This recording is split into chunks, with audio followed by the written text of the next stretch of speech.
To the Kapil classes for English. Let's start the class. और आज की जो हमारी क्लास है वो बहुत इंपॉर्टेंट टॉपिक को लेकर के है, that is called tense. Tense को लेकर के है, इसको हम फंक्शन ऑफ टेंसेस भी बोल सकते हैं, क्योंकि टेंस के फंक्शन होते हैं।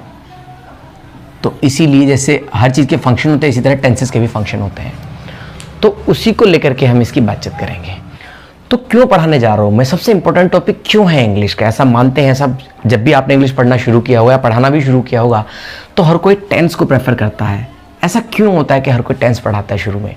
ऐसा इसलिए होता है क्योंकि टेंस सबसे इंपॉर्टेंट टॉपिक है, क्योंकि इस टेंस की वजह से हमें पता लग पाता है सब्जेक्ट क्या होता है, हेल्पिंग वर्ब क्या होती है, मेन वर्ब क्या होती है, ऑब्जेक्ट क्या होता है। और इस टेंस अगर हमारे क्लियर हैं तो इस टेंस की वजह से हमारा एक टॉपिक आता है पैसिव वॉइस। पैसिव वॉइस को हम आसानी से कर सकते हैं। अगर हमें टेंस आते हैं तभी हम पैसिव वॉइस को आसानी से कर सकते हैं, वरना नहीं। कोई ऐसा एग्जाम नहीं जिसमें पैसिव वॉइस ना आता हो, कोई सा भी एग्जाम ले लीजिए आप। दूसरा, डायरेक्ट इनडायरेक्ट, जिसे नरेशन बोलते हैं। डायरेक्ट इनडायरेक्ट का भी अगर मैं बात करूं तो डायरेक्ट इनडायरेक्ट अगर हमें टेंस नहीं है तो डायरेक्ट इनडायरेक्ट हम नहीं कर पाएंगे।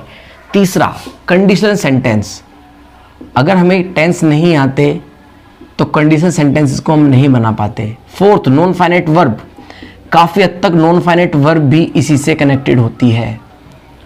तो मैं कह सकता हूं टेंस से कनेक्टेड बहुत सारे टॉपिक हैं, लगभग हर टॉपिक में टेंस का जिक्र होता है, इसलिए हम टेंस को पढ़ रहे हैं। तो टेंस की शुरुआत करते हैं हम। अगर मैं बात करूं टेंस के बारे में तो मैं बोलूंगा इट इज डिवाइडेड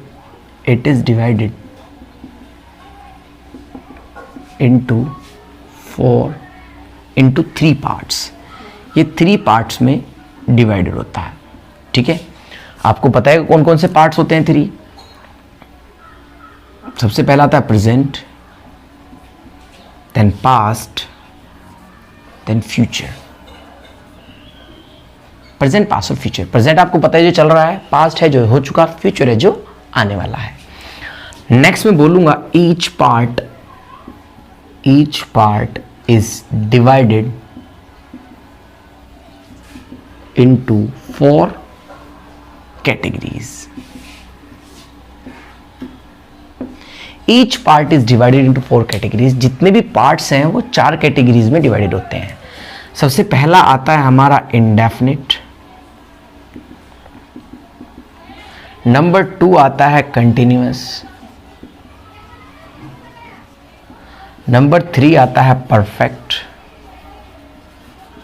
और नंबर 4 आता है हमारा परफेक्ट कंटिन्यूअस। तो 4 कैटेगरी होती है तीनों की, तो 4 12 हो जाती हैं। 4 ही इसकी, 4 ही इसकी, 4 ही इसकी, तो 12 हो जाती है। Present indefinite, past indefinite, future indefinite, इसी तरह से 12 कैटेगरी हो जाती है। तो अगर मैं कैटेगरीज की बात करूं तो जो इंडेफिनिट है और कंटिन्यूअस है, it is usually used with point of time. ये तो पॉइंट ऑफ टाइम के लिए यूज करते हैं हम। और जो परफेक्ट और परफेक्ट कंटिन्यूअस है, it is usually used with time expression. ये हम यूज करते हैं टाइम एक्सप्रेशन के साथ। अब ये पॉइंट ऑफ टाइम और टाइम एक्सप्रेशन क्या होता है, इसके लिए छोटी सी वीडियो है 5 से 6 मिनट की, वो मैं बना रखी है। उसका लिंक डिस्क्रिप्शन बॉक्स में है, आप उसे देख सकते हैं। ये टाइम की वीडियो है, उस पर लिखा होगा टाइम और point of time, time expression उसका थंबनेल होगा, आप उसे देख सकते हैं। लिंक मैंने डिस्क्रिप्शन बॉक्स में दिया हुआ है, आप उसे देख लेना। बहुत इंपॉर्टेंट पार्ट होता है time expression, point of time का। तो सबसे पहले जो हम शुरू करने जा रहे हैं वो हम शुरू करेंगे, जो कैटेगरी हम पढ़ने जा रहे हैं वो कैटेगरी हम पढ़ेंगे प्रेजेंट कंटिन्यूअस और प्रेजेंट परफेक्ट कंटिन्यूअस। उसके बारे में हम बातचीत करेंगे। यूजुअली आपने इंडेफिनिट पढ़ा होगा, लेकिन थोड़ा सा यहाँ अगर आप अलग तरीके से पढ़ के देखेंगे तो बहुत अच्छा आपको लगेगा और चीज़ें आपको आसानी से समझ आ जाएंगी। सबसे पहला आता है प्रेजेंट कंटिन्यूअस और present perfect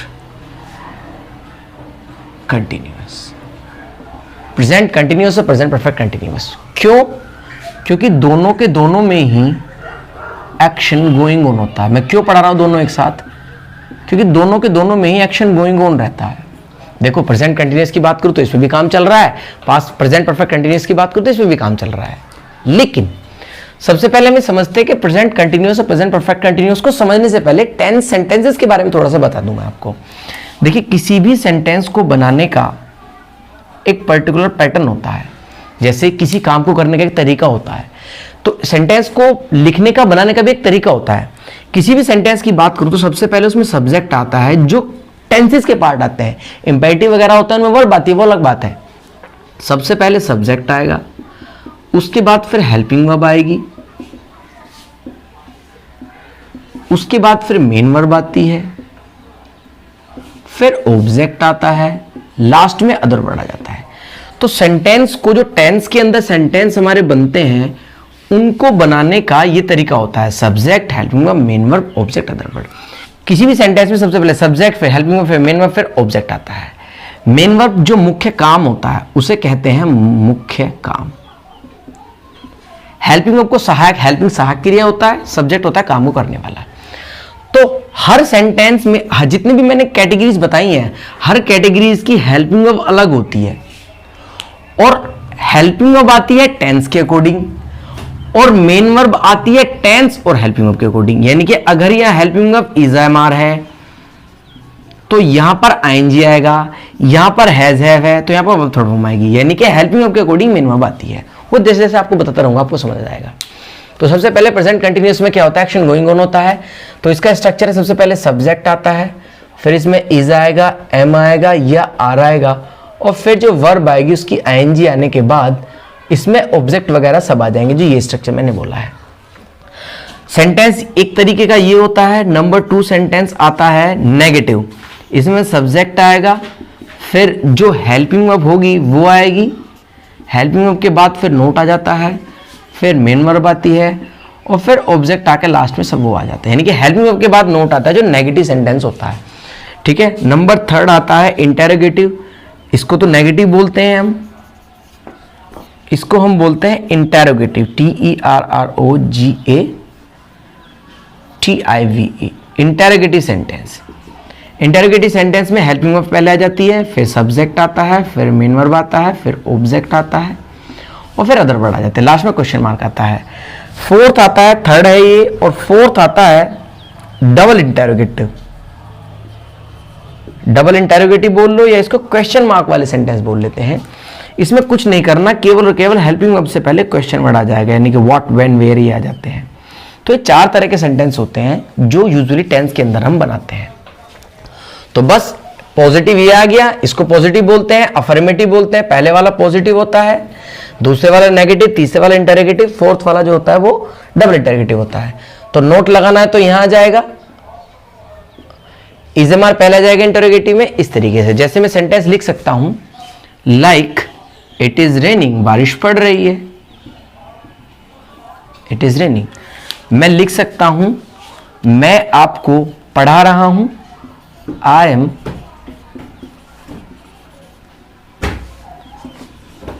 am teaching you English, मैं आपको पढ़ा रहा हूं, I am teaching you English. तो सिंपल हो गया। क्या कर रहे हो आप, तो हम बोल सकते हैं व्हाट आर यू डूइंग, क्या कर रहे हो आप। कभी कभी सेंटेंस में बहुत कंफ्यूजन होता है कि सेंटेंस में ऑब्जेक्ट का पता हमें कैसे लगे कि सेंटेंस में ऑब्जेक्ट क्या होता है। कुछ लोग यू को ऑब्जेक्ट मानते हैं, कुछ लोग इंग्लिश को मानते हैं। और अगर एक सेंटेंस में लिख दूं I am teaching you English at this time in the room, इस रूम में मैं आपको इंग्लिश पढ़ा रहा हूं इस टाइम। तो अगर मैं पूछता हूं बच्चों से कि सेंटेंस में ऑब्जेक्ट क्या होता है, चलो ये तो सब्जेक्ट हो गया, ये हेल्पिंग वर्ब हो गई, ये मेन वर्ब हो गया। अब कुछ लोग तो इसे ऑब्जेक्ट बता देते हैं, कुछ इसे ऑब्जेक्ट बता देते हैं, कुछ इन्हें ऑब्जेक्ट बता देते हैं। हो सकता है कुछ बच्चों को पता हो, लेकिन बहुत स्टूडेंट्स ऐसे कंफ्यूज होते हैं इसमें कि उन्हें ये नहीं पता था सेंटेंस में ऑब्जेक्ट क्या होता है। तो ऑब्जेक्ट के लिए छोटी सी क्लास मैंने फिर से बनाई हुई है उसके लिए, ऑब्जेक्ट के लिए, उसका लिंक भी डिस्क्रिप्शन में है, आप देख सकते हैं कि हाउ टू जज the object in a sentence. किसी भी सेंटेंस में हम ऑब्जेक्ट को किस तरह जज करते हैं, बड़ा छोटा सा टॉपिक है, बहुत आसानी से आपको समझ पाएंगे। फिलहाल तो इसमें 2 ऑब्जेक्ट हैं, ये भी ऑब्जेक्ट है और ये भी ऑब्जेक्ट है, ये अदर वर्ड्स में आ जाते हैं सब। तो ये इंटरोगेटिव हो गया, जैसे why are you eating this, आप इसे क्यों खा रहे हैं, why are you eating this. तो सिंपल हो गया, इसमें तो कोई प्रॉब्लम ही नहीं है, ये तो डबल इंटरोगेटिव वाला हो गया। क्या आप जा रहे हैं, आर यू गोइंग, इस तरीके से आप बोल सकते हैं। तो ये तो सिंपल हो जाते हैं प्रेजेंट कंटिन्यूअस। शायद प्रेजेंट कंटिन्यूअस में कोई प्रॉब्लम नहीं होगी आपको। अब हम बढ़ते हैं प्रेजेंट परफेक्ट कंटिन्यूअस की तरफ। अगर मैं प्रेजेंट परफेक्ट कंटिन्यूअस की बात करूं तो इसमें सबसे पहले सब्जेक्ट आएगा, इसके बाद इसमें हैज आएगा या हैव आएगा, फिर बीन आएगा, फिर वर्ब में आईएनजी आएगा, फिर ऑब्जेक्ट आएगा, फिर सिंस या फॉर आएगा, और फिर टाइम आएगा जो टाइम दिया हुआ। तो जो सिंस और फॉर के बाद दिया हुआ टाइम है इसे ही हम बोलते हैं टाइम एक्सप्रेशन। बाकी वो वीडियो जरूर देख लीजिए आप, तभी आपको समझ आ जाएगा। तो जैसे मैं आपको पढ़ा रहा हूं उसको रोक के वो वीडियो अगर आप देख लेंगे सिंस और फॉर की तो ये चीजें बहुत आसानी से आपको क्लियर हो जाएंगी, उसे जरूर देखें। क्योंकि अगर मैं यहां बताऊंगा तो लगभग 10 मिनट का टाइम लगेगा ऑब्जेक्ट को जानने में, वो 10 मिनट आपके वेस्ट ही चले जाएंगे। उसकी वीडियो बना रखी है, वो आप देख लेना जरूर। तो चाहे तो यहां पर इसे रोक के वो वीडियो पहले देख लें, इसको फिर बाद में देखना आप। तो ये होता है टाइम एक्सप्रेशन। लास्ट में अदर वर्ड, कभी कभी अदर वर्ड पहले भी आ जाता है टाइम एक्सप्रेशन के, बाद में भी आ सकता है। तो अगर यही सेंटेंस है इट इज रेनिंग में बोलूं बारिश पड़ रही है, और अगर इसे ही बोल दूं it is raining since morning, यानी कि सुबह से बारिश पड़ रही है। फिर भी टाइम एक्सप्रेशन की थोड़ी सी डेफिनेशन मैं आपको बता देता हूं, इसकी क्या है। एक्शन कंटिन्यू विद टाइम, इसमें क्या होता है एक्शन कंटिन्यू विद टाइम, जो एक्शन है वो टाइम के साथ चल रहा होगा, ठीक है। And time starts from past, और जो टाइम है वो पास्ट से शुरू हुआ होगा। टाइम स्टार्ट्स फ्रॉम पास्ट, और जो टाइम है वो पास्ट से शुरू हुआ होगा। बस ये इसकी डेफिनेशन फिलहाल यहां समझने के लिए इतना समझ लो आप। So it's raining since morning, सुबह से बारिश पड़ रही है, यानी कि सुबह पड़ रही, सुबह से पड़ रही है और अभी पड़ रही है। तो सिंस मॉर्निंग आ गया, यानी कि टाइम एक्सप्रेशन आ गया। तो अब हम इसे प्रेजेंट कंटिन्यूअस से नहीं बनाएंगे, अब हम इसे बनाएंगे प्रेजेंट परफेक्ट कंटिन्यूअस में। इट इज की जगह हम इसे यूज करेंगे it has been raining since morning. यानी कि आप एक बात हमेशा याद रखें, अगर किसी भी, मैं बोल सकता हूं, इन्हें मिटा सकता हूं मैं, अगर किसी भी एक बात का आप ध्यान रखेंगे, अगर किसी भी कंटिन्यूअस टेंस के साथ, अगर किसी भी कंटिन्यूअस टेंस के साथ आपको टाइम एक्सप्रेशन दे दिया जाए, यानी कि सिंस और फॉर के बाद टाइम दे दिया जाए, तो चेंज इनटू परफेक्ट कंटिन्यूअस, यानी कि उसको हम परफेक्ट कंटिन्यूअस में चेंज करेंगे। जैसे आई एम टीचिंग यू, मैं आपको बोल सकता हूं I am teaching you for 2 hours, मैं आपको 2 घंटे से पढ़ा रहा हूं। तो फॉर 2 hours क्या हो गया, फॉर 2 hours हो गया टाइम एक्सप्रेशन। और टेंस कौन सा है, प्रेजेंट कंटिन्यूअस। तो आई एम की जगह क्या करेंगे, इसको हम यूज करेंगे I have been teaching you since morning. तो ये आपको ध्यान रखना पड़ेगा। आप वो वीडियो जैसे देख लेंगे टाइम एक्सप्रेशन की, तो ये चीज आपको क्लियर हो जाएंगी। और मैंने कंटिन्यूअस बोला है, चाहे वो प्रेजेंट कंटिन्यूअस हो, चाहे वो पास्ट कंटिन्यूअस हो, चाहे फ्यूचर कंटिन्यूअस हो, किसी भी कंटिन्यूअस के साथ अगर टाइम एक्सप्रेशन दिया है तो उसे परफेक्ट कंटिन्यूअस में चेंज करते हैं। अगर ये पास्ट परफेक्ट में दिया होता तो इस तरह चेंज करते हैं। अब थोड़ा सा देख लीजिए, वैसे तो आपको पता होगा लेकिन फिर भी देख लीजिए। एक होता है सिंगुलर यानी कि एक वचन, और एक होता है प्लूरल यानी कि बहुवचन। तो सिंगुलर के साथ तो हम इस तरफ तो यूज करेंगे एज, और इधर यूज करेंगे हैज बीन, और प्लूरल के साथ इधर यूज करेंगे आर, और इधर यूज करेंगे हैव बीन। और आई के साथ इधर तो एम आएगा और इधर आएगा हैव बीन।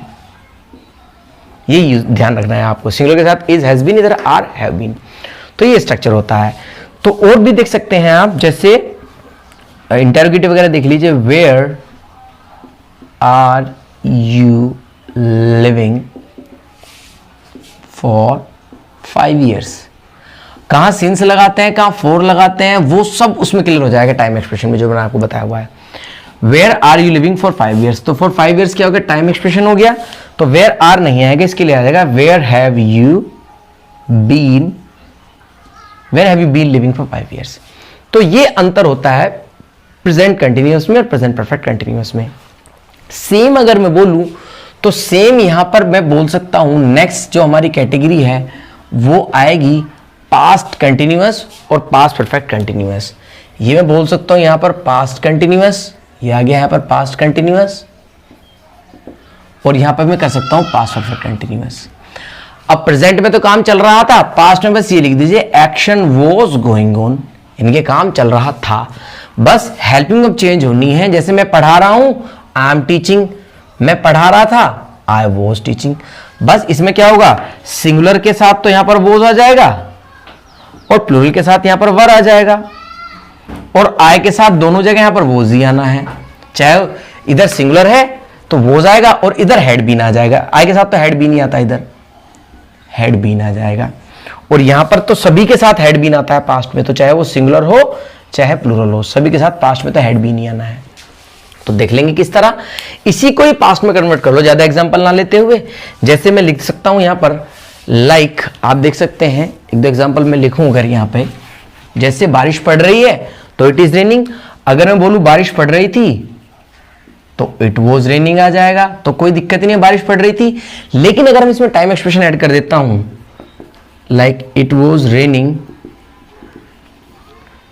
फॉर 5 आवर्स, यानी कि 5 घंटे से बारिश पड़ रही थी, तो अब वॉज नहीं आएगा, यहां पर आ जाएगा it had been raining for 5 hours. जैसे before here I was living in Delhi for 2 hours, यानी कि यहां से पहले मैं बोल सकता हूं मैं दिल्ली में 2 साल से रह रहा था, तो आई was living in Delhi for, या सिंस लिख दो, सिंस 2009, सिंस 2009। तो सिंस 2009 क्या होता है, टाइम एक्सप्रेशन होता है, बस वोज काट के यहां पे क्या कर देना, हैड बीन कर देना है आपको।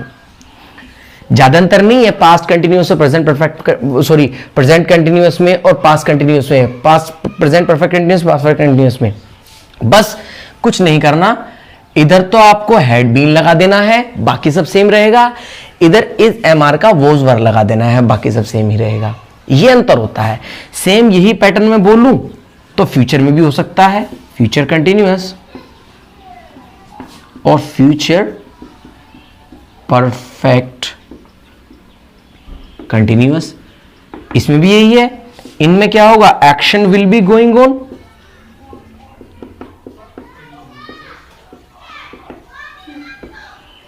यानी कि कार्य चल रहा होगा। इनका स्ट्रक्चर देख लीजिए, इसमें सब्जेक्ट आएगा, इधर विल आएगा या इधर शैल आएगा, यहां बी आ जाएगा, फिर वर्ब में आईएनजी आ जाएगी, इधर सब्जेक्ट आएगा या विल आएगा या फिर शैल आएगा, फिर हैव आएगा इधर, फिर बीन, फिर वर्ब आईएनजी, फिर ऑब्जेक्ट, फिर वही सिंस और फॉर, जो भी है सिंस और फॉर के बाद टाइम, सिंस और फॉर के बाद टाइम, बस यही है। जैसे एग्जांपल देख लीजिए, आई, इसमें क्या होता है, आई और वी के साथ तो शैल आता है, और अदर्स जितने भी हैं सभी के साथ इसमें क्या आता है, विल आता है। जैसे I shall be going to Mumbai tomorrow, कल मैं मुंबई जा रहा हूंगा। और इधर देख लीजिए, like he will be meeting me, वो मुझसे मिल रहा होगा एट 5 PM टुडे, आज वो 5 बजे मुझसे मिल रहा होगा। और अगर टाइम एक्सप्रेशन वाला देखना है तो आप देख सकते हैं, I shall have been teaching you for 2 hours, मैं 2 घंटे से आपको पढ़ा रहा हूंगा। टुमारो लिख सकते हैं, TO, टुमारो आप यहां पर लिख सकते हैं। I shall have been teaching you for 2 hours tomorrow, कल मैं आपको 2 घंटे से पढ़ा रहा हूंगा। तो ये अंतर होता है दोनों में, ये अंतर है कंटिन्यूअस में तीनों के और तीनों के परफेक्ट कंटिन्यूअस में। बहुत ही आसान सा टॉपिक है, बहुत ही आसान सी कैटेगरी है। फिलहाल मैंने टेंस का 3 दिन में खत्म होता है, 3 क्लास होती है हमारी टेंस की, जो 3 क्लास में हम टेंस पूरा कर देते हैं, आज कल और परसों 3 दिन में आपका पूरा हो जाएगा। तो जुड़े रहिए इसी तरह हमारे साथ। कोई क्वेश्चन क्वेरी हो kindly right in the comment box, kindly subscribe the channel also. And अगर लाइव क्लास ज्वाइन करना है, हमारे लाइव क्लास ज्वाइन करना चाहते हैं तो नंबर पर कॉल कीजिए इस पे और लाइव क्लास आपकी स्टार्ट कीजिए। सो ये हमारा पार्ट था तीनों के कंटिन्यूअस और तीनों के परफेक्ट का। अब जो नेक्स्ट हमारा है, मैं आपको पढ़ाने जा रहा हूं प्रेजेंट इंडेफिनिट। प्रेजेंट इंडेफिनिट क्या होता है? अगर मैं इसकी डेफिनेशन की बात करूं तो इसकी डेफिनेशन होती है इट इज यूज्ड फॉर, कहां पर हम इसका यूज करते हैं? For regular action. कोई रेगुलर एक्शन आप काम कर रहे हैं रेगुलर, उसके लिए हम इसका यूज करेंगे। आपकी हैबिट हो कोई, उसके लिए यूज करते हैं। कोई आपकी हॉबी हो, उसके लिए यूज करते हैं। हमारे जो कस्टम्स होते हैं, रिचुअल्स कस्टम्स जो होते हैं, उनके लिए यूज करते हैं। जहां कहीं भी आपको ये सारी चीजें दिखाई दें, इनमें से कोई भी एक, उसके लिए हम प्रेजेंट इंडेफिनिट का यूज करते हैं। अगर मैं बोलूं जो काम हमारी जिंदगी से जुड़ा है, चाहे भले ही उस काम को हम रोज करें, हफ्ते में एक दिन करें, महीने में एक दिन करें, साल में एक दिन करें, उसके लिए हम प्रेजेंट इंडेफिनिट का यूज करते हैं। वो आपकी रेगुलर एक्शन हो सकता है, वो आपकी हैबिट, हॉबी, कस्टम्स, कुछ भी हो सकता है। जैसे रेगुलर एक्शन, हम रोजाना सुबह उठते हैं तो रेगुलर एक्शन हो जाएगा। खाना खाते हैं, वो भी रेगुलर एक्शन है। लेकिन कस्टम्स, जैसे हम होली मनाते हैं, दिवाली मनाते हैं, उस तरीके से वो कस्टम्स होते हैं। तो प्रेजेंट इंडेफिनिट में क्या होता है? सबसे पहले इसमें सब्जेक्ट आता है, सब्जेक्ट के बाद इसमें डायरेक्ट मेन वर्ब आ जाता है और फिर इसमें ऑब्जेक्ट आने के बाद अदर वर्ड्स आ जाते हैं। ठीक है, और याद रखना, अगर यही स्ट्रक्चर इसमें सिंगुलर के लिए बोलूं, ये वाला स्ट्रक्चर होता है आई के लिए और प्लूरल के लिए। लेकिन अगर यही स्ट्रक्चर में सिंगुलर के लिए बोलूं तो सब्जेक्ट आएगा और मेन वर्ब जो होगी उसमें एस और एस ऐड हो जाता है, प्लस ऑब्जेक्ट। बस कुछ नहीं होना, सिंगुलर के साथ एस और एस ऐड कर देते हैं हम, और कुछ नहीं होना इसमें। ये थोड़ा सा रूल आपको चेंज करना, देखना पड़ेगा इसमें। अगर इसी को मुझे नेगेटिव में बनाना है तो सब्जेक्ट आता है और डू नोट आएगा, क्योंकि नोट अकेला आता नहीं है, और डज नोट आएगा। आई मीन टू से सिंगुलर के लिए डज नोट आएगा, प्लूरल के लिए और प्लूरल के लिए डू नोट आएगा। फिर मेन वर्ब आएगा और मेन वर्ब के बाद ऑब्जेक्ट आ जाएगा। अब एक बात आप ध्यान रखेंगे, एस और एस, डू में एस यहाँ लग चुका है तो आप यहाँ दोबारा एस और एस मत लगाना। एक बार जब एस और एस यहाँ लग गया, इसी से कट के एस और एस यहाँ लगाया, तब ये डज बना है। और वही अगर इंटेरोगेटिव बनाना है तो इंटेरोगेटिव में डू डज पहले आ जाएगा, फिर सब्जेक्ट आएगा, फिर मेन वर्ब आएगा, फिर ऑब्जेक्ट आएगा, लास्ट में क्वेश्चन वर्ड आ जाएगा। बट डबल इंटेरोगेटिव लगाना तो ये लगा देना, ही तो मैं बता ही चुका हूँ उस कैटेगरी में आपको, जब से पहले पढ़ाई है। अब देख लेते हैं कौन कौन से सेंटेंसेस है कुछ, जैसे I get up at 6 AM। मैं रोजाना 6 AM में 6 बजे उठता हूँ। अभी आपका रेगुलर एक्शन भी हो सकता है, आपकी हैबिट हो सकती है। जैसे why don't you speak English, आप इंग्लिश क्यों नहीं बोलते? ये क्वेश्चन पूछने के लिए है। जैसे डज ही डू जॉब, क्या वह जॉब करता है? या डू का मतलब करने से है। जैसे बोल सकते हैं where does he lives in Delhi, यानी कि दिल्ली में वो कहाँ रहता है। अब एक चीज का आप ध्यान रखेंगे, देखिए कई बार क्वेश्चन में ऐसा आ जाता है, एरर अगर एग्जाम में देख रहे हैं तो इस तरीके का आ जाता है, वे 2 बार एसोरियस लगा देते हैं। जैसे एक एसोरियस तो ये लगा और एक ईएस ये लगा, तो याद रखना दोनों में एसोरियस नहीं लगेगा। और जो वर्ड पहले आएगा, ये हेल्पिंग में पहले आई है तो हेल्पिंग में एसोरियस ले लगेगा, तो यहाँ एसोरियस नहीं लगाएंगे, where does he live in Delhi आएगा इस तरीके से। जैसे डू यू स्पीक इंग्लिश, क्या आप इंग्लिश बोलते हैं? तो इस तरीके से हम इसका यूज करेंगे। तो ये है हमारा प्रेजेंट इंडेफिनिट। बहुत छोटा सा, बहुत आसान सा टॉपिक है, कुछ नहीं करना, केवल आपको सब्जेक्ट, मेन वर्ब, ऑब्जेक्ट लगा देना। क्वेश्चन वगैरह लगाने हो तो इस तरीके से लगाते हैं। नेक्स्ट अगर मैं बात करूं तो नेक्स्ट मैं बात करूंगा, मिटाई देता हूं इसे। नेक्स्ट अगर मैं बात करूं तो नेक्स्ट टॉपिक है हमारा प्रेजेंट परफेक्ट। बहुत अच्छा टॉपिक है, इसे आप ध्यान से समझना। प्रेजेंट इंडेफिनिट तो थोड़ा आसान ही था। नेक्स्ट आता है हमारा प्रेजेंट परफेक्ट। प्रेजेंट परफेक्ट में क्या होता है?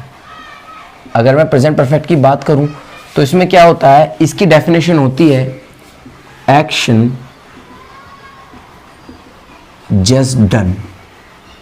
काम हो चुका है या फिर नॉट डन येट, या तो काम हो चुका है या फिर काम नहीं हुआ है, उसके लिए हम प्रेजेंट परफेक्ट यूज करते हैं।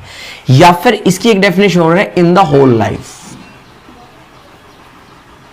यानी कि लाइफ में कभी भी। और एक चीज और याद रखना, इसमें आप टाइम मेंशन नहीं कर सकते हैं। इस स्ट्रक्चर के साथ यानी कि प्रेजेंट परफेक्ट के साथ आप टाइम ऐड नहीं करेंगे। वो अब हम बताएंगे कैसे। इसका स्ट्रक्चर क्या होता है, सबसे पहले इसमें सब्जेक्ट आता है, फिर इसमें या तो हैज आएगा, आपको पता ही है सिंगुलर के लिए हैज आता है, आई प्लूरल के लिए हैव आता है, वर्ब थर्ड फॉर्म आ जाती है, नोट लगाना है तो हेल्पिंग के बाद नोट आ जाएगी, हर बार रिपीट करने की जरूरत नहीं है मुझे, ठीक है। जैसे I have just done my work, मैं अपना काम कर चुका हूं। जैसे क्या आपने ब्रेकफास्ट कर लिया, have you eaten your breakfast, क्या आपने अपना ब्रेकफास्ट कर लिया है। जैसे इंडिया मैच जीत गई है तो हम बोल सकते हैं India has won the match, India match जीत गई है। हमें आज़ादी मिल चुकी है, we have got the freedom. अब ये सेंटेंस बिल्कुल करेक्ट है, लेकिन अगर हम ये सेंटेंस लिख देते हैं यहां पर, we have got the freedom in 1947, तो अब ये सेंटेंस गलत हो जाएगा। तो आपको टाइम मेंशन नहीं करना है, इसके लिए मैं आपको पढ़ाऊंगा वो स्ट्रक्चर कौन सा होता है जो जिसमें टाइम ऐड हो जाता है, चाहे वो बात कभी की भी हो, लेकिन आप उसमें टाइम ऐड नहीं करेंगे। हमारे मिल चुके हैं, बिल्कुल ठीक बात है, लेकिन आप इसमें टाइम ऐड नहीं करेंगे। टाइम ऐड करते ही ये दूसरी कैटेगरी में पहुंच जाता है, वो जो मैं आपको भी पढ़ाने वाला हूं, ठीक है।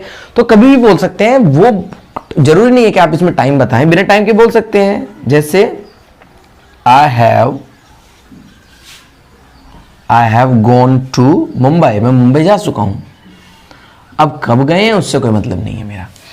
तो ये था हमारा प्रेजेंट परफेक्ट। क्वेश्चन वगैरह पूछना तो ये लगा सकते हैं, what have you done today, आपने क्या किया है, आपने क्या कर दिया। व्हाट हैव यू डन, आपने क्या कर दिया, ठीक है। इस तरीके से बस टाइम ऐड नहीं करेंगे। तो ये है हमारा प्रेजेंट परफेक्ट के बारे में।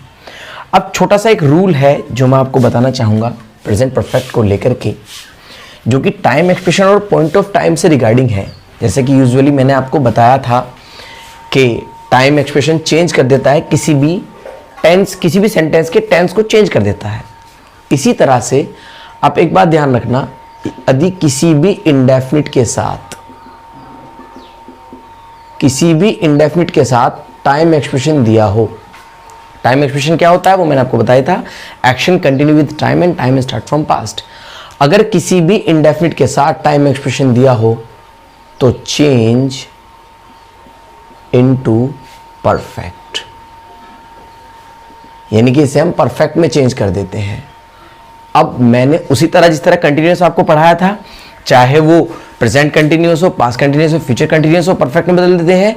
अब चाहे वो प्रेजेंट इंडेफिनिट हो, पास्ट इंडेफिनिट हो, फ्यूचर इंडेफिनिट हो, उसको इसी की तरफ से बदल देंगे। जैसे बहुत पॉपुलर सेंटेंस है, यूजुअली हर कोई मैंने देखा है, बहुत टीचर्स को जो पढ़ाते हैं, बहुत पॉपुलर सेंटेंस है। जैसे मैं आपको जानता हूं, आई नो यू, बिल्कुल करेक्ट सेंटेंस है, प्रेजेंट इंडेफिनिट का है। लेकिन अगर आप ये बोलने जा रहे हैं, मैं आपको 2015 से जानता हूं, आई नो यू सिंस 2015, तो अब सिंस 2015 क्या हो गया है, ये हो जाता है टाइम एक्सप्रेशन। तो जब ये टाइम एक्सप्रेशन हो जाता है, टेंस कौन सा है, इंडेफिनिट है। अगर इंडेफिनिट के साथ हमें टाइम एक्सप्रेशन दिया हो तो इसे परफेक्ट में बदल देंगे।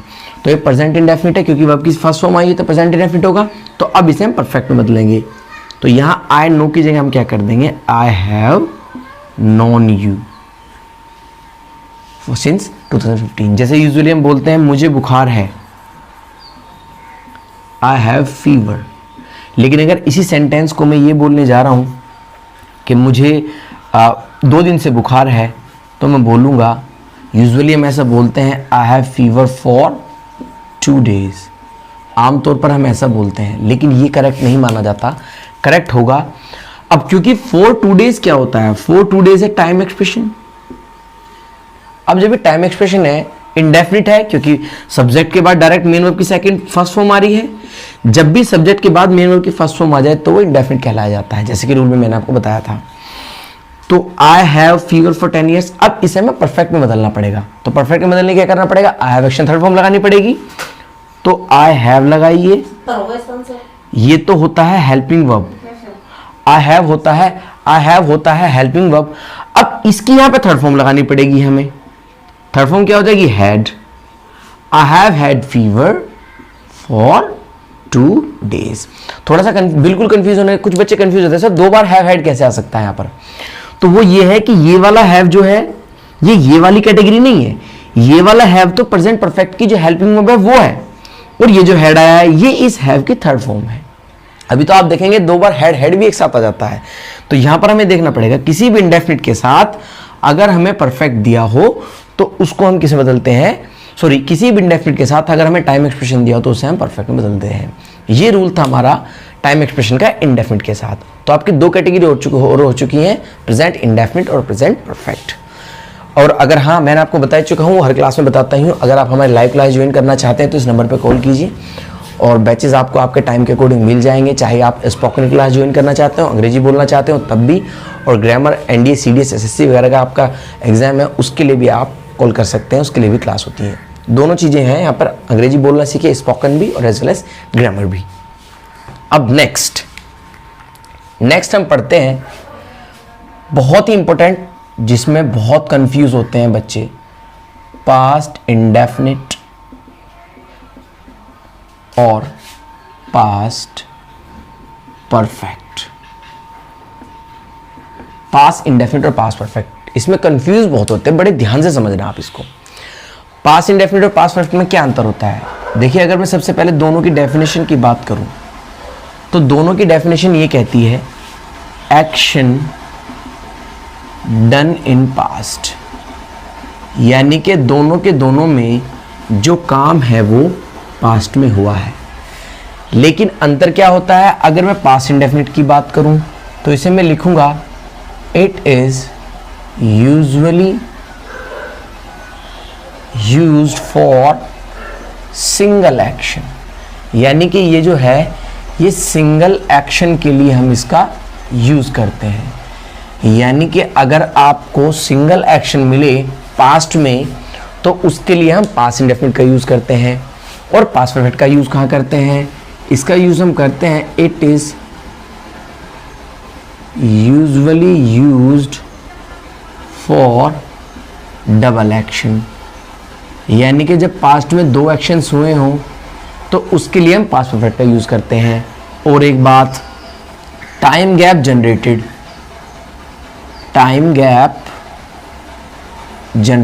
आई मीन टू से कि 2 जो एक्शंस होंगे, डबल एक्शन होंगे तो 2 एक्शन होंगे, 2 एक्शन के बीच टाइम गैप जरूर जनरेट होगा, यानी कि एक काम तो पहले हुआ होगा और एक काम बाद में होगा, तभी हम पास्ट परफेक्ट को बनाते हैं। तो ये ध्यान रखना है, past perfect usually double actions के लिए यूज होता है ना कि सिंगल एक्शन के लिए, और पास्ट इंडेफिनिट सिंगल एक्शन के लिए यूज होता है ना कि डबल एक्शन के लिए। अब सबसे पहले पास्ट इंडेफिनिट को देख लेते हैं। डेफिनेशन तो इसकी आ गई, एक्शन डन इन पास्ट, चाहे वो 1 घंटा पहले हुआ है, 10 साल पहले हुआ है, 100 साल पहले हुआ है, 1000 साल पहले हुआ है। अगर एक एक्शन हुआ है, एक काम हुआ है तो उसके लिए हम पास्ट इंडेफिनिट का यूज करते हैं। जैसे अगर इसके रूल्स की बात करूं, सबसे पहले सब्जेक्ट आएगा और डायरेक्ट मेन वर्ब की इसमें सेकंड फॉर्म आ जाती है और फिर ऑब्जेक्ट आ जाता है। और अगर इसके नेगेटिव की बात करूं तो नेगेटिव में सब्जेक्ट आएगा और डू की सेकंड फॉर्म डिड नॉट आ जाती है, और जब सेकंड फॉर्म यहाँ पर आ चुकी है तो अब मेन वर्ब की फर्स्ट फॉर्म आएगी, आप ध्यान रखेंगे, प्लस ऑब्जेक्ट आएगा। कितनी बार वो एग्जाम में ऐसा भी कर देते हैं, डिड नॉट के साथ वर्ब की सेकंड फॉर्म दे देते हैं, तो ये आपको ध्यान रखना पड़ेगा।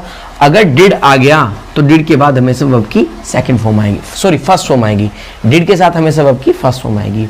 इंटरोगेटिव बनाना होगा तो डिड पहले आ जाएगा, फिर भी फर्स्ट फॉर्म आएगी, डिड सब्जेक्ट मेन वर्ब, मैं बता ही चुका हूँ, बार बार बताने की जरूरत नहीं है।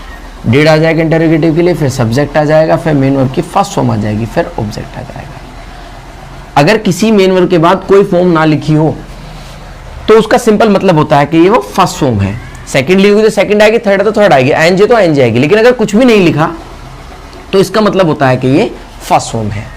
अब देख लीजिए इसका यूज कर सकते हैं हम इस तरीके से, जैसे आई वेंट टू दिल्ली इन 2010 में 2010 में दिल्ली गया था। अब वो सेंटेंस जो था, और हाँ इसमें टाइम भी ऐड हो सकता है, इसमें टाइम ऐड हो भी सकता है, नहीं भी। जैसे अभी मैंने प्रेजेंट परफेक्ट में बताया था टाइम ऐड नहीं कर सकते हैं, वो टाइम ऐड आप इसमें कर सकते हैं। जैसे वही सेंटेंस में दोबारा लिखूंगा, we got freedom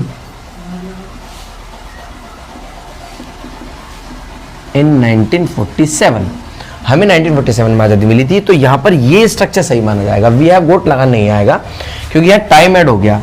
time add होते ही वो पास्ट इंडेफिनिटिव बन जाता है। जैसे when did you get married, आपकी शादी कब हुई थी। अब आप ये मत सोचना सर डिड के साथ यहां पर तो आपने सेकंड फॉर्म लगा दी है। देखिए गेट एक ऐसा वर्ड होता है, उसके बाद अगर कोई वर्ब आएगी तो उसके बाद हमेशा सेकंड फॉर्म आती है। वो गेट की क्लास का लिंक मैंने आपको डिस्क्रिप्शन बॉक्स में है, आप उसे देख सकते हैं, आपको समझ आ जाएगा गेट का पर्टिकुलर कॉन्सेप्ट क्या होता है। क्योंकि डिड के साथ मेन वर्ब तो गेट है ना, तो गेट तो फर्स्ट फॉर्म है, इसके साथ थर्ड फॉर्म आती है, तो ये थर्ड फॉर्म अलग है। तो फिलहाल ये देखते हैं, when did you get married, married he आएगा, ध्यान रखना। गेट तो फर्स्ट फॉर्म आ चुकी है इसके हिसाब से, डिड के हिसाब से। जैसे why did you not help me on Sunday, Sunday को आपने मेरी मदद क्यों नहीं की थी। तो इस तरीके से आ जाएगा। बस नेगेटिव इंटेरोगेटिव बनाना तो इस तरीके से बना सकते हैं हम। और अगर मैं पास्ट परफेक्ट की बात करूं तो इसका जो स्ट्रक्चर होता है, पास्ट परफेक्ट का जो स्ट्रक्चर होता है वो ये है, इसमें सब्जेक्ट आएगा, फिर हेड आता है, फिर इसमें वर्ब की थर्ड फॉर्म आती है, और फिर इसमें ऑब्जेक्ट आ जाता है। जैसे अब ये डबल एक्शन के लिए यूज होता है, सिंगल एक्शन के लिए यूज नहीं होता है। तो इसमें याद रखना पड़ेगा, एक तो होगा अर्लियर एक्शन, यानी कि अर्लियर एक्शन से मेरा मतलब है एक तो होगा पहले होने वाला कार्य, जो पहले हुआ होगा, एक तो होगा वो काम, और एक होता है लेटर एक्शन, यानी कि बाद में होने वाला कार्य। एक होता है अर्लियर एक्शन, एक होता है लेटर एक्शन, यानी कि बाद में होने वाला कार्य। तो जो बाद में होने वाला कार्य होगा, दो एक्शंस होंगे, टाइम गैप जनरेट होगा, एक पहले होने वाला काम, एक बाद में होने वाला काम।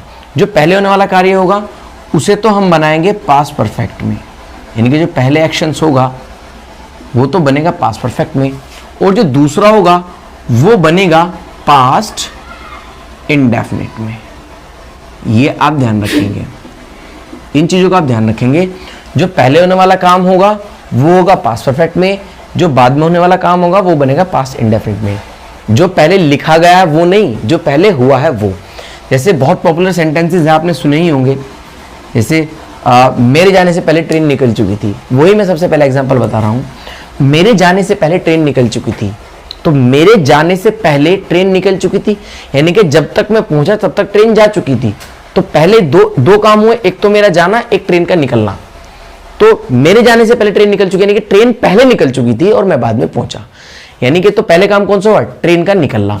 तो आ जाएगा द ट्रेन हैड, लेफ्ट लगा लो या गोन लगा लो, कोई दिक्कत नहीं है, बिफोर आई वेंट, मेरे जाने से पहले ट्रेन निकल चुकी थी। यूजुअली हम ऐसा बोलते हैं कि पापा के आने से पहले मम्मी खाना बना चुकी थी, तो इसे हम बोलेंगे mother had cooked food before father came, पापा के आने से मम्मी खाना बना चुकी थी। तो पहले काम क्या हुआ, पापा बाद में, पहले मम्मी खाना बना चुकी है, ठीक है। और अगर इसी को ही मुझे आफ्टर के बाद बनाना हो, ये तो बिफोर है, एक बात ध्यान रखना, जो बिफोर होता है, बिफोर से पहले तो आता है पास्ट परफेक्ट, ठीक है, और बाद में आता है पास्ट इंडेफिनिट। पहले आएगा पास्ट परफेक्ट, बाद में आएगा पास्ट इंडेफिनिट। और अगर यही सेम स्ट्रक्चर में आफ्टर के बाद लगा देता हूं, तो आफ्टर से पहले आएगा पास्ट इंडेफिनिट, मीनिंग लगभग सेम ही रहेगा, और बाद में आएगा पास्ट परफेक्ट, ठीक है। जैसे इसका एक एग्जांपल मैं ले सकता हूं, अगर एग्जांपल में बताऊं तो एग्जांपल इस तरीके का हो सकता है, जैसे इसी को पापा के आने से पहले मम्मी खाना बना चुकी थी, अगर इसी को मुझे आफ्टर के साथ बनाना है तो बनाएंगे mother cooked food after father had come. ठीक है, मीनिंग लगभग एक सही रहता है, बस ये ध्यान रखना बिफोर से पहले पास परफेक्ट, बाद में पास इंडेफिनिट, आफ्टर से पहले पास इंडेफिनिट, आफ्टर के बाद पास परफेक्ट। तो इस तरीके से। और दूसरा, जरूरी नहीं होता कि हर बार आपको आफ्टर बिफोर ही दिया हो, ऐसा जरूरी थोड़ी होता है कि हर बार आपको आफ्टर बिफोर ही दिया हो। कई बार ऐसा हो सकता है कि आपको अकॉर्डिंग टू सेंस देखना पड़े, आफ्टर बिफोर हो ही ना। जैसे एक सेंटेंस में लिखने जा रहा हूं जो आप देखेंगे, जैसे सेंटेंस है लाइक उसने मुझे एक बुक दी। ये सेंटेंस बहुत पॉपुलर सेंटेंस है, इसलिए मैं बताता हूं जब भी इसे टॉपिक को पढ़ाता हूं। उसने मुझे एक बुक दी जो उसने एक हफ्ते पहले खरीदी थी। तो सेंटेंस है उसने मुझे एक book the, he gave me the book which he bought a week ago। यानी कि जो बुक उसने एक हफ्ते पहले खरीदी थी उसने मुझे वो बुक दी। अब सेंटेंस देखने में तो ठीक सा लग रहा है क्योंकि दोनों में सर है ही गेव मी द बुक, उसने मुझे बुक दी जो उसने एक हफ्ते पहले खरीदी थी। लेकिन अगर रूल्स के हिसाब से जाते हैं, स्पीकिंग में चल जाएगा, लेकिन जब कंपटीशन में जाना है तो इस चीज को समझना पड़ेगा। जैसे अब देखिए दो काम हुए यहां पर, एक काम हुआ बुक को खरीदना और एक काम हुआ बुक का देना। तो पहले उसने बुक खरीदी या पहले दी? पहले खरीदी होगी तभी तो मुझे देगा वो। तो पहले काम हुआ बुक का खरीदना, देना बाद की बात है। तो बोलेंगे he gave me the book which he bought, नहीं which he had bought a week ago. इस तरीके से हम इसका यूज करेंगे। जैसे his father told me that he went to Delhi। उसके पापा ने मुझे बताया कि वो दिल्ली जा चुका था। यानी कि पहले वो दिल्ली गया, उसके बाद उसके पापा ने मुझे बताया। तो बोलेंगे his father told me that he had, फिर आ जाएगा gone to Delhi। यानी कि पहले वो दिल्ली गया, उसके बाद उसके फादर ने मुझे बताया। ठीक है, एक और हो सकता है I found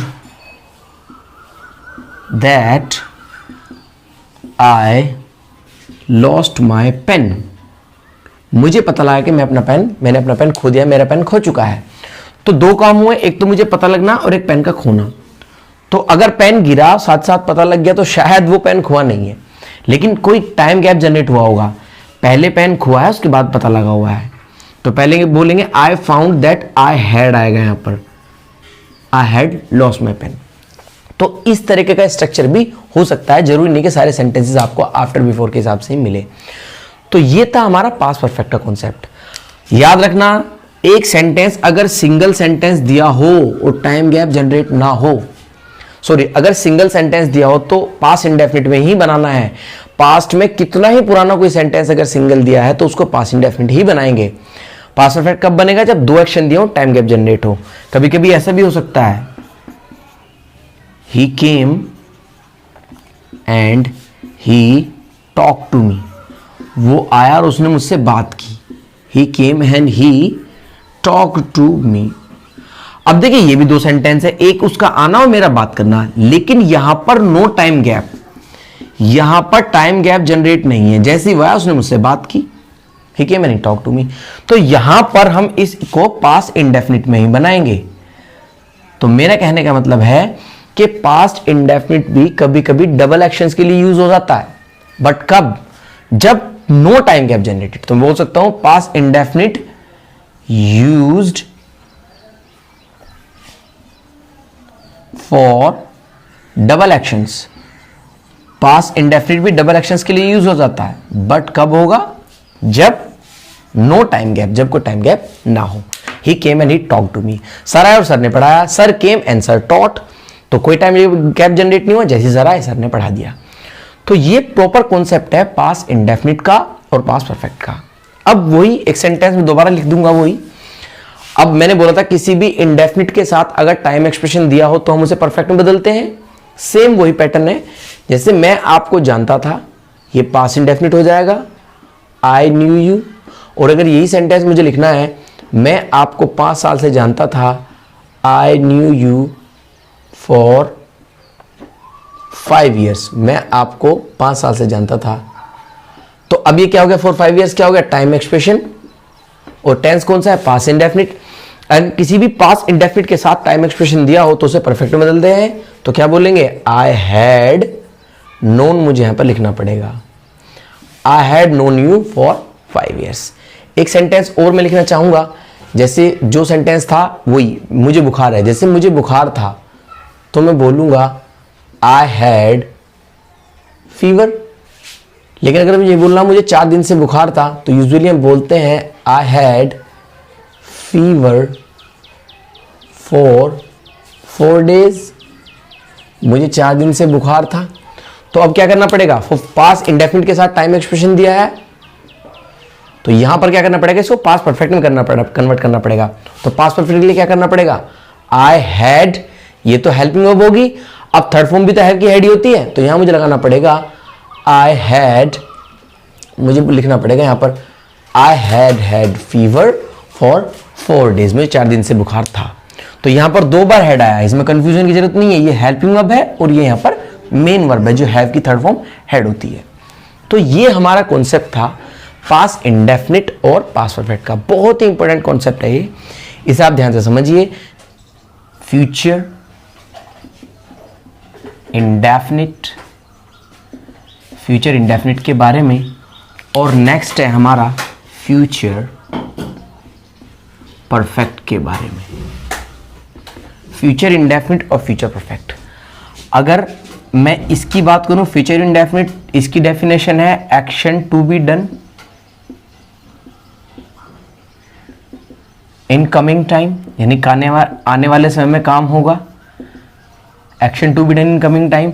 और इसकी जो डेफिनेशन होती है एक्सपेक्टेड कंप्लीट, इसकी डेफिनेशन तो इसकी भी यही है, action to be done in coming time, action to be done in coming time. लेकिन एक डेफिनेशन और लिख सकता हूं मैं, एक्सपेक्टेड कंप्लीशन ऑफ वर्क,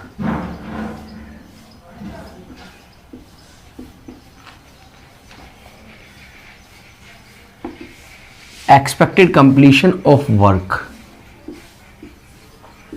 और एक और लिखा रहता है इट इज टाइम बाउंड। अगर मैं बोलूं एक्सपेक्टेड कंप्लीशन ऑफ वर्क, इसका मतलब होता है कार्य पूरा होने की उम्मीद रहती है, और इट इज टाइम बाउंड का मतलब है समय सीमा इसके अंदर निर्धारित होती है। यानी कि इसके अंदर समय सीमा निर्धारित नहीं होती, लेकिन इसके अंदर फ्यूचर परफेक्ट के अंदर समय सीमा निर्धारित होती है। किस तरीके से, अगर मैं इसके स्ट्रक्चर की बात करूं तो सबसे पहले सब्जेक्ट आएगा और फिर यहां पर विल आ जाएगा, या फिर यहां पर शैल आ जाएगा, प्लस वर्ब में फर्स्ट फॉर्म आएगी, जो आना है वो आ जाएगा। जैसे मैं आपसे शाम को मिलूंगा, I shall meet you in the evening, मैं आपसे शाम में मिलूंगा, I shall meet you in the evening. या फिर हम ऐसा बोल सकते हैं लाइक वी शैल, आई और वी के साथ शैल आता है, आपको पता ही है, अदर के साथ विल आएगा, we shall complete this work at 5 PM, यानी कि 5 बजे हम इस काम को कंप्लीट कर लेंगे। एक दो एक सेंटेंस और दे सकते हैं, when will you come back, आप कब आएंगे, when will you come back, इस तरीके से आप यूज कर सकते हैं।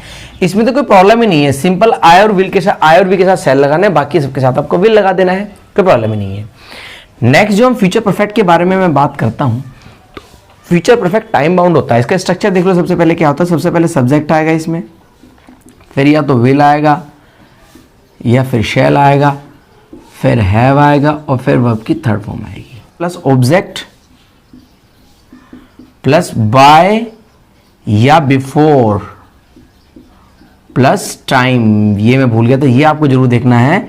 इसमें क्या होता है, बाय और बिफोर दिया होता है और बाय और बिफोर के बाद टाइम दिया होता है, और अदर वर्ड लास्ट में इसके आ जाता है, नो प्रॉब्लम। इसी का ही एक दो सेंटेंस आप देख लीजिए। ऊपर सेंटेंस लिखा है 5 बजे में अपना काम कंप्लीट, हम अपना काम कंप्लीट कर लेंगे। लेकिन अगर यही सेंटेंस में फ्यूचर परफेक्ट में बनाना चाहूँ, जैसे we shall complete we shall complete this work. अगर मैं यहां बाय लिख दूं, बाय 5 PM या बिफोर 5 PM, दोनों में से कुछ भी, तो अब इसका मतलब ये नहीं है कि मैं 5 बजे को अपना काम पूरा कर लूंगा। इसका मतलब है कि 5 बजे तक मैं अपना काम पूरा कर चुका हूंगा। So now we have to change this sentence into future perfect. So we shall की जगह में क्या करना पड़ेगा, we shall have completed this work by 5 PM। जैसे अगर मैं लिखना चाहूं, मम्मी will cook food at 7 PM, 7 बजे मम्मी खाना बनाएंगी। लेकिन अगर मैं इसी सेंटेंस को इस तरह लिखने जा रहा हूं, mummy will cook food, before लिख दो या बाय लिख दो, कोई दिक्कत नहीं है, बिफोर 7 PM। अब ये सेंटेंस का मतलब ये नहीं कि 7 बजे मम्मी खाना बनाएगी, इसका मतलब है कि 7 बजे तक मम्मी खाना बना चुकी होगी, यानी कि एक्सपेक्टेड कंप्लीशन ऑफ वर्क, कार्य पूरा होने की उम्मीद रहती है और टाइम बाउंड भी रहता है क्योंकि इसमें टाइम दिया हुआ है। ऊपर वाले सेंटेंस का मतलब ये हो सकता है कि 7 में 7:15 भी हो सकते हैं, 7:30 भी हो सकते हैं, टाइम आगे पीछे हो सकता है। लेकिन इस वाले का मतलब है, नीचे वाले का, आपको टाइम 7 बजे से पहले पहले ही खत्म करना होगा। तो ममा विल हैव आएगा इसमें, ममा विल हैव, और कुक की जगह क्या आ जाएगा, cooked. Mama will have cooked food by 7 PM या बिफोर 7 PM। तो दोनों में ये अंतर होता है। अगर आप फ्यूचर इंडेफिनिट फ्यूचर परफेक्ट में अंतर देखें तो केवल एक अंतर होता है, बस उसमें तो subject will shell verb object के बाद अदर वर्ड आ जाता है। अगर यहां ऑब्जेक्ट लिख दूं तो लास्ट में अदर वर्ड आ जाएगा। लेकिन इसमें बाय और बिफोर के बाद टाइम दिया होता है। यही प्रेजेंट फ्यूचर इंडेफिनिट और फ्यूचर परफेक्ट को अलग करता है। अगर कोई सेंटेंस आपने लिखा हुआ है और उसमें बाय बिफोर नहीं है तो वो तो होगा फ्यूचर इंडेफिनिट। लेकिन अगर किसी सेंटेंस में बाय बिफोर दे दिया तो वो सेंटेंस आपको फ्यूचर परफेक्ट में कन्वर्ट करना पड़ेगा। जैसे एक एग्जांपल और दे सकते हैं, जैसे वो मंडे को आ जाएगा, ही will have come on Monday, वो मंडे को आ जाएगा। लेकिन अगर यही सेंटेंस में दोबारा लिखूं कि वो ही will have come on Monday, तो अब यहां पर ऑन मंडे नहीं आएगा, वो मंडे तक आ चुका होगा। He will have come by Monday लिखो या बिफोर मंडे लिखो। जैसे I shall complete the tense, I shall complete the test on Saturday. Saturday को मैं आपके टेंस पूरे कर दूंगा। लेकिन अगर मुझे यही बोलना पड़ जाए, I shall complete the tense by Saturday या बिफोर सैटरडे, तो अब यहां पर आप इसको फ्यूचर इंडेफिनिट नहीं बनाएंगे, यहां पर आपको फ्यूचर परफेक्ट में कन्वर्ट करना पड़ेगा। मैं इस काम को सैटरडे तक पूरा कर चुका हूंगा। I shall have completed tense by Saturday, Saturday तक मैं I shall have completed by Saturday. अब आपको ये करना पड़ेगा। तो बस दोनों में अंतर ये होता है कि उसमें बाय बिफोर के बाद टाइम दिया अगर है, अगर किसी भी फ्यूचर इंडेफिनिट में बाय बिफोर के बाद टाइम दिया होगा तो यहां पर हम उसे फ्यूचर, अगर किसी भी फ्यूचर इंडेफिनिट टेंस में इस तरह की प्रीपोजिशन दी हो, ऑन, एट, इन, जो पॉइंट ऑफ टाइम दिया हो तो फिर तो कोई दिक्कत ही नहीं है। लेकिन अगर किसी भी फ्यूचर इंडेफिनिट के साथ हमें बाय और बिफोर के बाद टाइम दे दिया है, बाय और बिफोर के बाद, तो हमें क्या करना पड़ेगा, उस सेंटेंस को हमें परफेक्ट, फ्यूचर परफेक्ट में कन्वर्ट करना पड़ेगा। ये आप ध्यान रखेंगे, ये इसका रूल होता है। अच्छा, कुछ लोग टिल भी बोलते हैं। जैसे अगर ये लिखा हो I shall done, I shall do my work, क्योंकि टिल का मतलब भी तक होता है। बाय और बिफोर का मतलब पहले, बाय का मतलब द्वारा तक की सेंस आती है। I shall do my work till 5 PM, देखिए सेंस भले ही टिल की तक आ रही हो, लेकिन इसको हम फ्यूचर परफेक्ट में कन्वर्ट नहीं करेंगे, ये तो फ्यूचर इंडेफिनिट में ही रहेगा। केवल और केवल बाय और बिफोर के बाद अगर टाइम दिया हो तो हम इसे कन्वर्ट करते हैं। अच्छा, ऐसा भी हो सकता है at the end of this month, तो भी आ जाएगा। जैसे he will have done this work at the end of the day.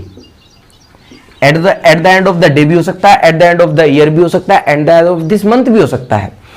इस सिचुएशन में हम फ्यूचर परफेक्ट बनाएंगे, तो जरूर नहीं है बाय बिफोर दिया हो, ऐसा भी कुछ दिया हो सकता है, at the end of this month ऐसा भी दिया होगा, तो भी आप इसको फ्यूचर परफेक्ट में कन्वर्ट करेंगे, क्योंकि ये टाइम बाउंड होता है।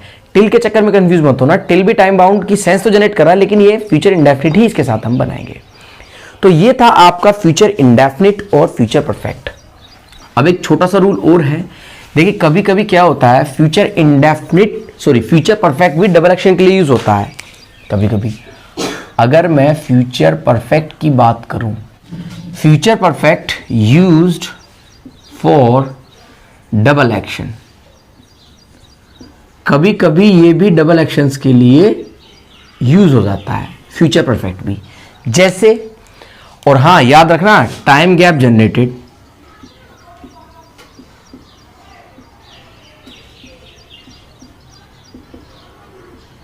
दोनों के बीच टाइम गैप जरूर होगा, ये आप ध्यान रखेंगे। तो एक तो होगा इसमें अर्लियर एक्शन, यानी कि पहले होने वाला कार्य, और दूसरा होगा इसमें लेटर एक्शन, बाद में होने वाला कार्य। तो इसको तो हम बनाएंगे वही पास्ट इंडेफिनिट की तरह, जैसे पास्ट परफेक्ट में बनाया था, इसको बनाएंगे हम फ्यूचर परफेक्ट में, इसे तो हम बनाएंगे फ्यूचर परफेक्ट में। लेकिन इसे फ्यूचर इंडेफिनिट में नहीं बनाएंगे, इसे हम बनाएंगे प्रेजेंट इंडेफिनिट में। आई मीन टू से, जैसे पास्ट परफेक्ट में होता ना, पहला एक्शन तो पास्ट परफेक्ट में बनाया था, दूसरा हमने पास्ट इंडेफिनिट में बनाया था। लेकिन यहां पर ऐसा नहीं होगा, जो पहला एक्शन होगा वो तो बनेगा फ्यूचर परफेक्ट में, और जो दूसरा एक्शन होगा वो बनेगा प्रेजेंट इंडेफिनिट में। जैसे तुम्हारे आने से पहले अब मैं आ चुका हूं या मैं अपना काम पूरा कर चुका हूं, तो क्या बोलेंगे, I shall complete my work before you come. तो अब देखिए दोनों में से कौन सा काम पहले होगा, तुम्हारे आने से पहले मैं अपना काम पूरा कर चुका हूंगा, तो यहां क्या आएगा, आई शैल हैव, और कंप्लीट की जगह क्या करेंगे, कंप्लीटेड। ठीक है, ऐसा कुछ हम बोलेंगे। लाइक तुम्हारे आने से पहले सर क्लास पढ़ा चुके होंगे, तो क्या जाएगा, sir will have taught the class before you come. Before you come आ जाएगा, अगर सिंगुलर है तो बिफोर ही कम से लगा देंगे, क्योंकि सिंगुलर है, सॉरी जरूर है प्रेजेंट इंडेफिनिट में। तो ये हमारा था पूरे टेंस का पार्ट। जो हम टेंस होते हैं, मैंने आपको 12 की 12 कैटेगरी करा दी हैं, तीनों के continuous, perfect, indefinite, perfect, past perfect, मतलब सारी कैटेगरी मैं आपको करा चुका हूं। चारों के इंडेफिनिट, चारों के कंटिन्यूअस, चारों के परफेक्ट, चारों के परफेक्ट कंटिन्यूअस। तो ये था हमारा टेंस का पार्ट। अब इसी टेंस में ही 2-4 चीजें और पढ़नी है, कुछ चीजें और पढ़नी होती हैं आपको। जैसे अगर मैं एक सेंटेंस लिखूं यहां पर, यूजुअली एक सेंटेंस अगर मैं लिखना चाहूं यहां पर, जैसे आई एम टीचिंग डेली, या फिर everyday, I am teaching daily या फिर एवरीडे आप बोल सकते हैं। अब सवाल ये उठता है कि सेंटेंस तो देखने बिल्कुल सही लग रहा है, क्या एक्चुअल में सेंटेंस सही है? नहीं। ये जो एडवर्ब्स लिखी है डेली और एवरीडे, कुछ एडवर्ब्स ऐसी होती है जो सेंटेंस को अपने अकॉर्डिंग चेंज कर देती है। तो अगर किसी सेंटेंस में आपको डेली या एवरीडे जैसी एडवर्ब मिल जाए, तो उस सेंटेंस को हम इंडेफिनिट में बनाते हैं, आई टीच डेली। तो मैं लिखने जा रहा हूं, सम एडवर्ब्स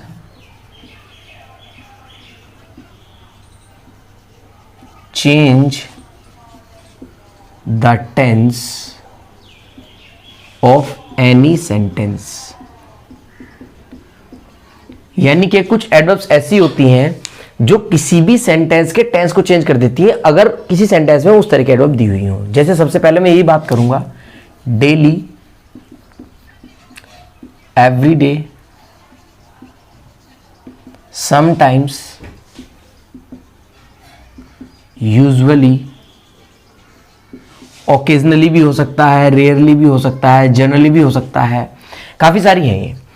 अगर किसी सेंटेंस में आपको इनमें से कोई भी एक एडवर्ब मिल जाए, यूजुअली, जनरली, ओकेजनली, समटाइम्स, इस तरह की, तो चेंज इनटू इंडेफिनिट। और मैंने केवल इंडेफिनिट लिखा है, प्रेजेंट इंडेफिनिट या पास्ट इंडेफिनिट नहीं लिखा है। प्रेजेंट में होगा प्रेजेंट कंटिन्यूअस होगा तो प्रेजेंट इंडेफिनिट बदला जाएगा, पास्ट कंटिन्यूअस होगा तो पास्ट इंडेफिनिट बदलेंगे, फ्यूचर होगा तो फ्यूचर इंडेफिनिट बदलेंगे। जैसे एक एग्जांपल तो मैंने आपको दे दिया, दूसरा बोल सकते हैं he is going to gym every day. तो ही इज गोइंग टू नहीं आएगा, ही गोज टू जिम आएगा एवरी डे। अब छोटा सा एक क्वेश्चन हो रहा है कि एवरीडे में और डेली में क्या अंतर होता है। अगर मैं इन दोनों के अंतर की बात करूं तो देखिए, एवरीडे का मतलब तो होता है विदाउट गैप। जैसे हम रोजाना नहाते हैं, खाना खाते हैं, लेकिन कोई छुट्टी नहीं करते खाना खाने के लिए, नहाने के लिए। तो जो काम हम डेली करते हैं, विदाउट गैप करते हैं, वो तो उसके लिए, तो जो काम हम विदाउट गैप करते हैं उसके लिए तो हम बोलते हैं एवरीडे। और जो डेली होता है इसका मतलब होता है विद गैप। जैसे आप कोचिंग जाते हैं, स्कूल जाते हैं, रोजाना जाते हैं लेकिन क्या संडे को जाते हैं हम? संडे को हम नहीं जाते। तो जो काम हम रोजाना करते हैं लेकिन उसमें गैप आ जाता है, संडे की वजह से, होली दिवाली उनकी वजह से गैप आ जाता है, वो तो कहलाया जाएगा डेली। लेकिन जो काम विदाउट गैप होता है, जिसमें कोई गैप नहीं होता, वो कहलाया जाता है एवरीडे। जैसे रोजाना हम नहाते हैं, अब संडे या मंडे हम तो डेली नहाएंगे, और रोजाना हम खाना भी खाते हैं, अब संडे मंडे कोई फर्क नहीं पड़ता, छुट्टी है नहीं है, फिर भी हम खाना खाते हैं। नेक्स्ट आएगा नाउ स्टिल, एट प्रेजेंट या प्रेजेंटली। एट प्रेजेंट और प्रेजेंटली दोनों का मतलब एक ही है। At this time. अगर ये इस तरह का स्ट्रक्चर दिया हो, अगर ये एडवर्ब दी हो, तो याद रखना चेंज इनटू कंटिन्यूअस। ये कंटिन्यूअस में चेंज करेंगी, ये कंटिन्यूअस में चेंज करती हैं। जैसे आई एम टीचिंग, सॉरी, अगर मुझे बोल रहा हूं लाइक आई टीच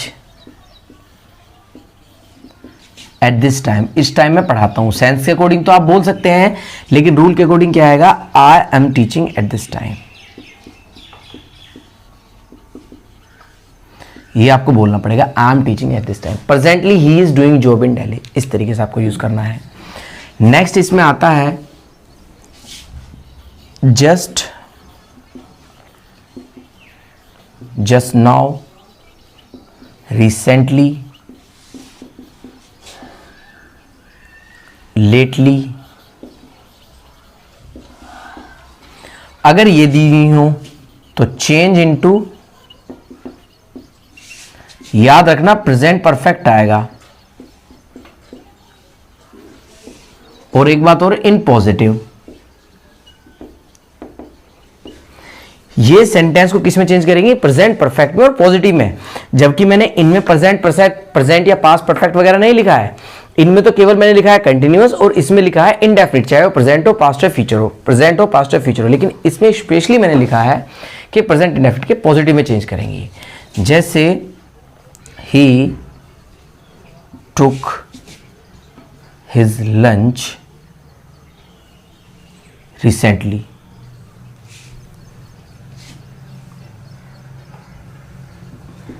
तो ये सेंटेंस गलत आएगा क्योंकि रिसेंटली के साथ नहीं आता है। तो क्या, he has recently taken his lunch. He has recently taken his, अभी भी उसने अपना लंच किया है। आई हैव जस्ट, अगर एक दो सेंटेंस और देख सकता हूं मैं,